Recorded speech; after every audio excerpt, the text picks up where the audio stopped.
the lesser fight. My body aches to be satisfied. My weakness comes and goes.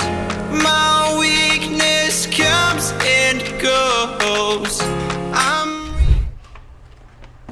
Okay, hello and welcome dito sa panibagong video ng Gothic TV. Today meron tayong featured na build. This one is budget-wise, mura, and yun nga, 12 gen na siya, updated.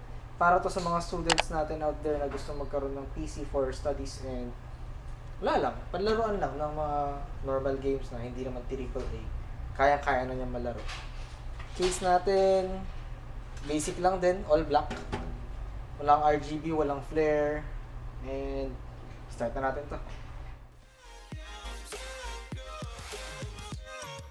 Okay, so to start yung build natin, identify muna natin yung mga products na gagamitin natin for this build. First of all, sa processor tayo, 12400 from Intel. i5 siya. Next natin is Prime na H610M from Asus. Sa RAM naman natin, G-Skill na Ripjos. And sa SSD natin, colorful na SSD. 256 siya, 2.5. So sa power supply naman natin, gamit natin is United Power 500 watts from Aerocool. And lahat ng mga parts na to, i-install natin dito kay Moontek Air 100 Lite. So, start na natin.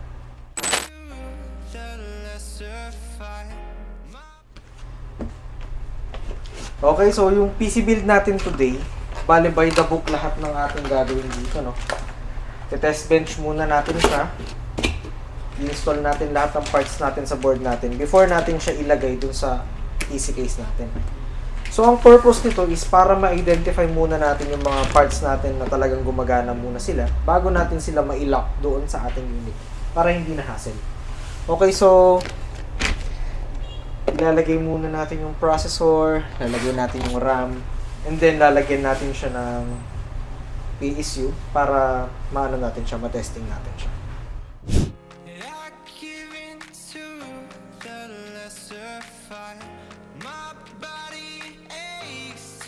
Satisfied.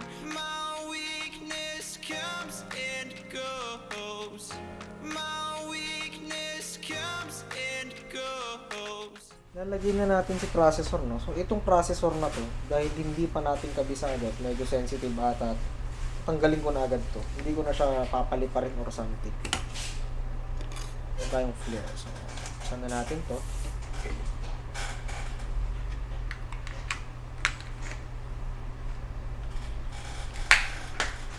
Katulad pa rin ng mga old CPUs, no? So, ipo-point mo pa rin yung may gold part na yun, may indicator. Dun sa edge, kung saan siya maki-indicate. Meron din makikita mga markers sa mga ano natin.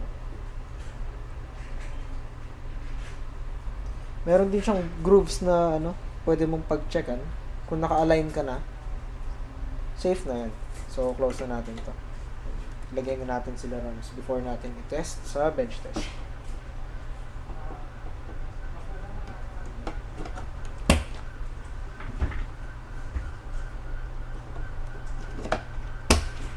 So, gaya ng mga old na, mga stock fans, AMD or Intel, meron na siyang pre-install na thermal paste or thermal, solution.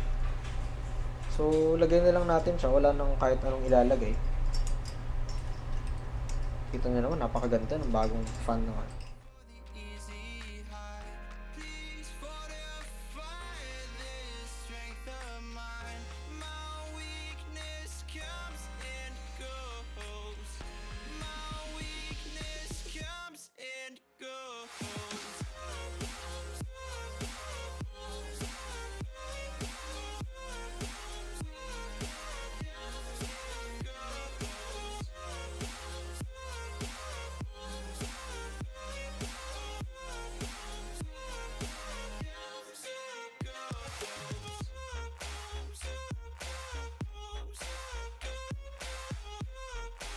Okay, so tapos na nating i-test bench yung ating motherboard and processor and yung RAM.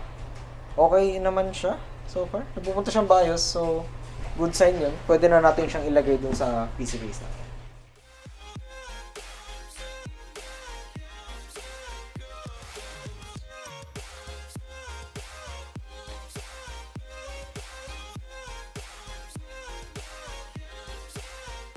Okay, so first, dito sa PC case, ang unang-unang gagawin, para sa akin lang, personally gusto kong gawin to. I-position muna natin yung mga lalabasan ni wires para mas madali siya i-cable manage later on. At saka para na rin makita mo kung ano yung mga ports na gagamitin mo. Okay. Dito sa ating board, just like this one. Ito kasi, meron tayong 1 and dalawa lang na ports para sa PWM. So, ayun, hahanapan natin sila ng right spot para pumasok dito. Puposition natin sila maayos bago natin ipasok si motherboard. Okay, so let's go. Next part is alamin natin yung kung ilang standoff ang kailangan for the build. 1, 2, 3, 4, 5, 6. We have 6. And tama, 6 din yung nandito. So ngayon kakabit na natin yung backplate para malagay na rin natin yung motherboard. Ito madali lang naman siya ilagay. Push lang siya. Marinig yung tick. Okay, so board in. Fit na natin siya sa PC case natin. Just like that.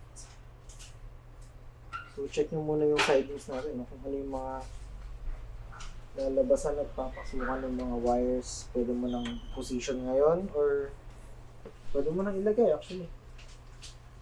Okay, so for the motherboard, gagamit tayo ng ganong klase na screws para sa standoffs and hindi siya pwede sa hindi pwedeng yung ibang screws yung gamitin. Actually pwede naman pero mas preferred na yung ito kasi ito yung sakto para din sa standoffs natin. Meron kasi yung iba gumagamit sila ng ibang types ng screws na libre, which is mga ganito.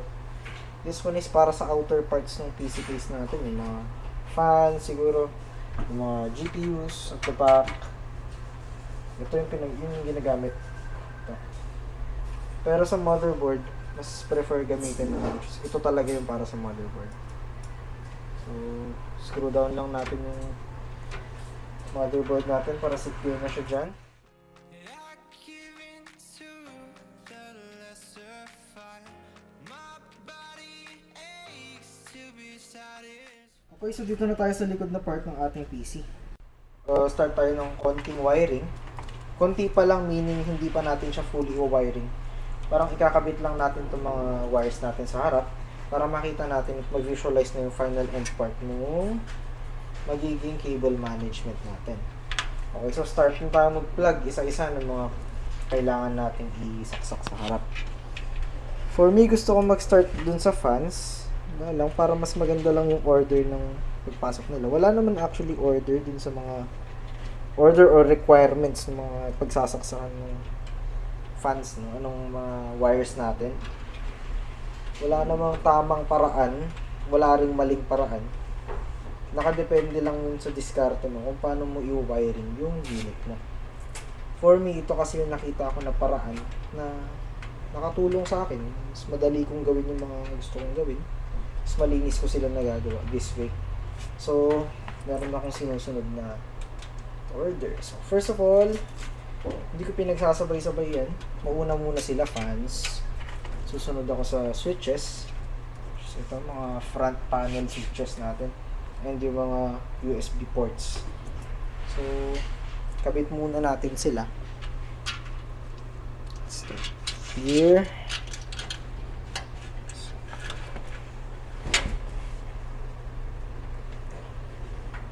Power reset HDD LED.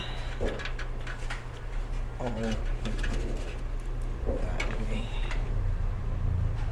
Plus and minus power switch and switch. Ganyan. Then ipa-plug natin sila dito sa panel, front panel. Okay, secured. Up next, siguro lagay natin to pinakamalapit sa kanya. Lagyan natin siya ng USB.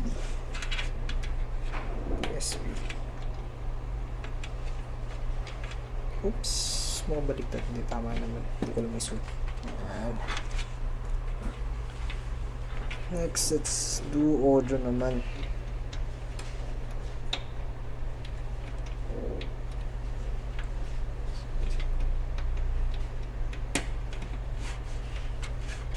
Next natin is dito si USB 3.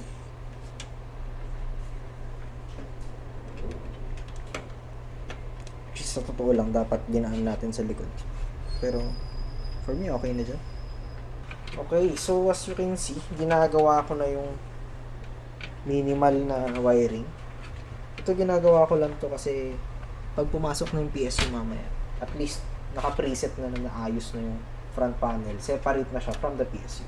So, mas maganda yung pagiging itsura niya. Okay, so lock na natin to.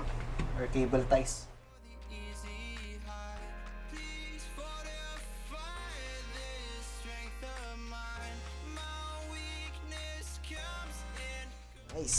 So, lagyan na natin to. Power supply natin para masimulan na natin yung serious wiring. Tapos matapos na yung build natin.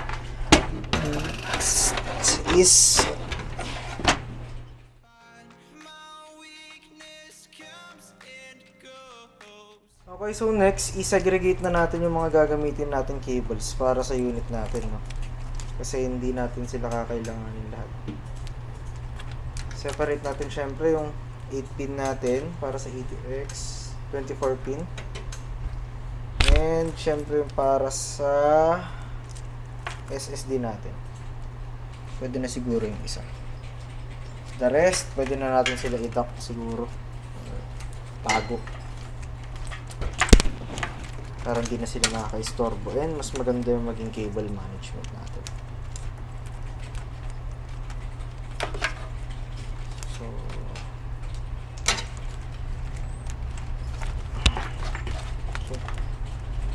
ano sila sa ilalim? Cable natin sila. Cable ties pala.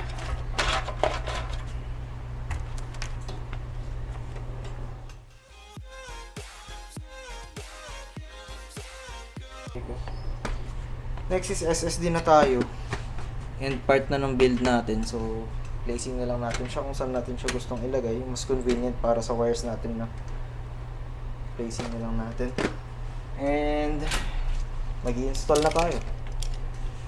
Close to our end na tayo, guys. So, kung may mga suggestions kayo, ano yung mga dapat pwede kong ginawa, dapat nyo ibahan, pwede nyo i-comment down below sa comment section natin. Siyempre, learning tayo. Lahat naman tayo may pwedeng matutunan sa isa't isa. Parang ganun ba. So, comment down below lang kung may mga criticism kayo and mga yun nga, suggestions kung paano gawin ng mga bagay-bagay. Alam nyo na yun.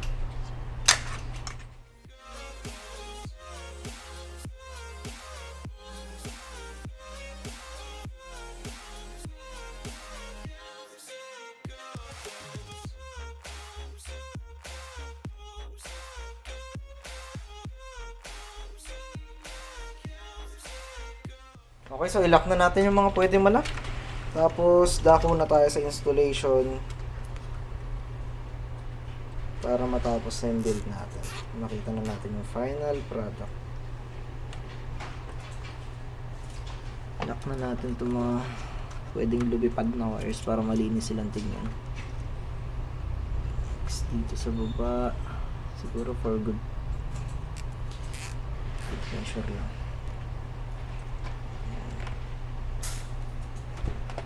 Okay na yun eh. And last but not the least pala sa mga wires, kailangan natin ng SATA cable para sa ating SSD. Ito.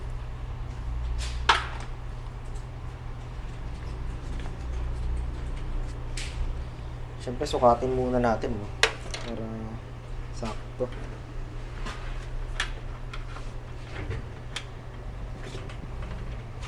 Dahil ayoko magbuhol-buhol siya. Dito ko na siya sa slot na ito ilalagay. O diretso na siya sa ilalim.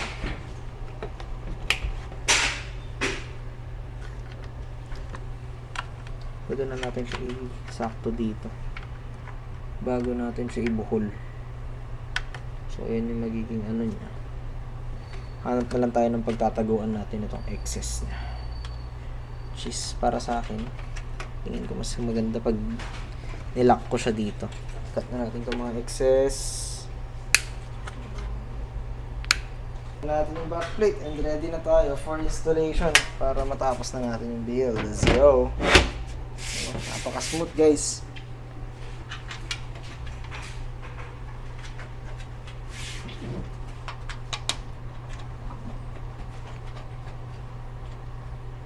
Woohoo!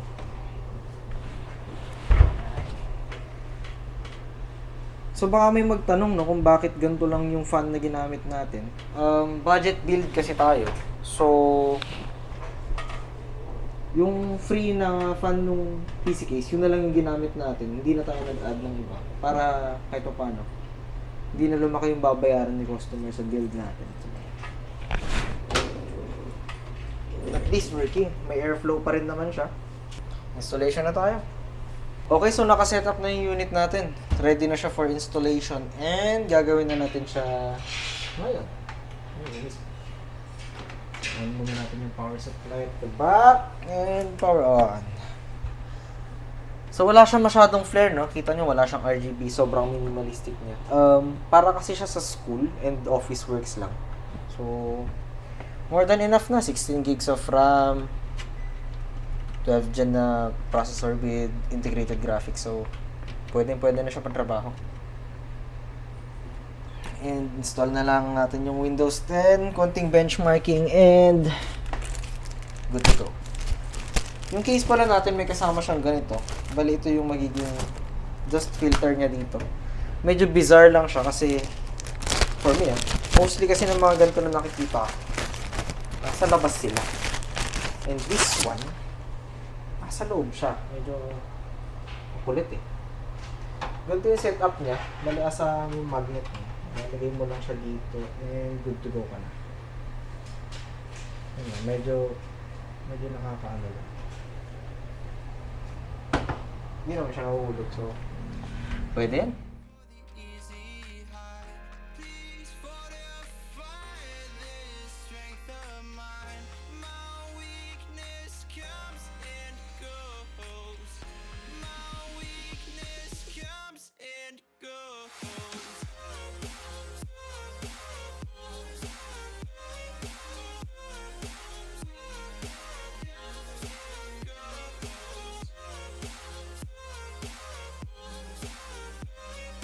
Okay, so tapos na yung build natin. Tested na rin natin siya. Yun nga lang, medyo mababa yung naging result natin sa graphics niya, no, since APU nga tayo. Pero for dun sa work na gagawin niya, since pang-aral lang siya and pang-work, mga Word lang siguro, Excel, konting Googles, syempre, konting gaming na rin siguro para dun sa gagamit. Kayang-kaya naman niya gawin. Though, hindi nga lang ganoon ka-smooth yung magiging performance niya sa gaming. Okay. Overall, okay naman yung kinalabasan ng build. Close na natin to. Fully updated and ready to use na siya. So, yun guys. B-roll muna tayo. I give in to the lesser fight. My body aches to be satisfied. My weakness comes and goes. My weakness comes and goes. I'm reaching out for the easy high. Please fortify this strength of mine. My weakness comes and goes. My weakness comes and goes.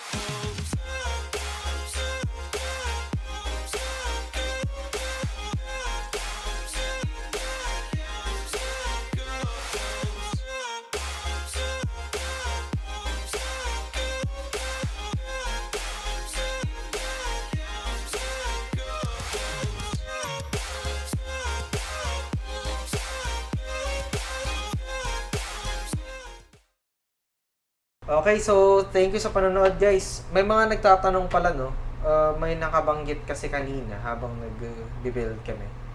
Hindi raw nila nalaman kung magkano yung exact price ng budget build natin. So this build is actually around 27,000 dun sa area na yun. So 16 gigs of RAM. Although meron tayong isa pang variation sa Shopee, no? Na this build din yung same specs, pero 8 gigabytes yung ano niya, yung RAM niya. Around 25,000 ata siya. So, check nyo na lang sa Shopee natin. Okay, so thank you for watching once again dun sa video natin. Hope nag-enjoy kayo.